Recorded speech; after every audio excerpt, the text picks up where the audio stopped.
चमकपुर गांव में गोपाल नाम का एक लड़का रहता था। उसकी सौतेली माँ और बाप ने उसे घर से निकाल दिया था। उसकी सौतेली माँ ने सब कुछ अपने और अपने बच्चों के नाम पे कर रखा था और गोपाल को हिस्से के नाम पे 3 गायें दे रखी थी। गोपाल पढ़ा लिखा तो बहुत था, पर नौकरी ना मिलने के कारण उसने सोच लिया था कि वो अब उन तीनों गायें की खूब देख रेख करके उनसे जो दूध मिलेगा उसे बेच के अपना कारोबार चलाएगा। अब मैं बिल्कुल अकेला हो गया हूँ।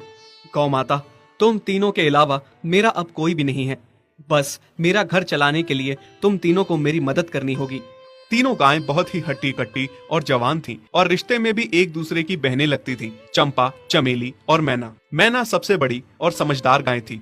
चंपा गर्भवती थी और चमेली को अभी अभी बच्चा हुआ था। वो दूध दे रही थी, जिसके दूध को बेच के गोपाल का थोड़ा बहुत घर चल रहा था। पर गोपाल को अब चंपा और मैना पे पूरा भरोसा था कि जब उनका बच्चा हो जाएगा तो वो खूब दूध देने लगेंगी और जिससे उसका कारोबार अच्छे से सेट हो जाएगा। देखा चमेली बहन, हमारे मालिक को कितनी उम्मीदें हैं हम तीनों से। हाँ चंपा, सुना मैंने, मालिक ने हमसे कितनी सारी उम्मीदें लगा रखी हैं। और उम्मीद रखे भी क्यों ना, कितना समय खर्च करते हैं मालिक हम पे और कितनी सेवा करते हैं हमारी, कितना खिलाते पिलाते हैं हमें। और फिर हम मालिक की उम्मीदों पे खरा ना उतरेंगी तो धिक्कार है हमारी जिंदगी पर। सही कह रही हो बहन तुम। चलो हम तो मालिक के लिए कुछ ना कुछ कर ही लेंगे। तुमने बच्चा दे दिया है, दूध भी दे रही हो, मैं भी गर्भवती हूँ। थोड़े दिनों में मैं भी बच्चे को जन्म दे दूंगी, फिर दूध भी देने लगूंगी। लेकिन इस मैना दीदी को देखो, हम दोनों से बड़ी हैं, एक बार भी बच्चा ना दे पाई आज तक। क्या इसका फर्ज नहीं बनता मालिक के लिए कुछ? ये तो बड़ी हैं, हमसे ज्यादा इसको मालिक के लिए करना चाहिए था, लेकिन हम छोटी होकर इतना सोच रहे हैं। तुम दोनों ऐसा क्यों कह रही हो?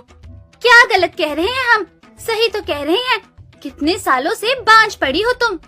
ऐसा कैसे कह सकती हो तुम? बच्चा देना ना देना मेरे हाथ में थोड़े ना है। मैं भी तो माँ बनना चाहती हूँ ना। मैं भी चाहती हूँ कि दूध दूँ और मालिक को मेरे दूध से कुछ फायदा हो। अरे तुम क्या बच्चा दोगी जो इतने सालों से नहीं दे पाई?